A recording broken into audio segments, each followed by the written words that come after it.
5 million. 5 million people die every single year, and it's not because of cancer or any other dangerous disease with no cure. So then, what's killing 5 million people? Crazy. Temperatures! People are dying because it's either too cold or really, really hot. But today, instead of focusing on the problem, I want to take you on a trip around the world to see the crazy things cities are doing to become colder. In the city of New York, they're putting reflective paint on the roofs of buildings.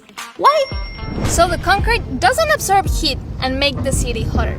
This way, paint can just reflect the sunlight back. A simple solution with incredible results.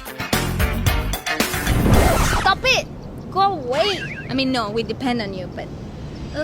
But it's not just New York. Even Chicago is painting their streets in light colors for the same reason. Think about it like this. Wearing a white t-shirt in the summer makes you feel way cooler than wearing a black one. It's the same with buildings. The lighter they are, the cooler they are. In Stuttgart, Germany, they planted gardens all over the city to create air corridors that carry cool air from the mountains into the city. It's because trees provide shade, yes, but they also do this crazy thing where they absorb heat and let out water. So basically, one tree like this can cool as much as 2 small air conditioners. So it's no surprise that in Melbourne, they turned this street into this. Less parking spaces and more trees.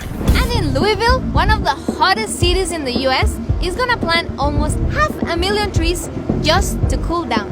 In Vienna, they have cool streets with machines that mist out water so that people can chill out. But it's not just Vienna.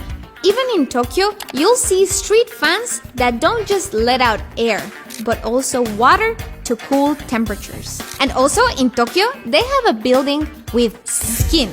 Well, bioskin. It is a huge layer of small bamboo pipes that take rainwater and distribute it all over the building to cool it down. And in Singapore, we found a hotel that's made out of plants. I'm not kidding.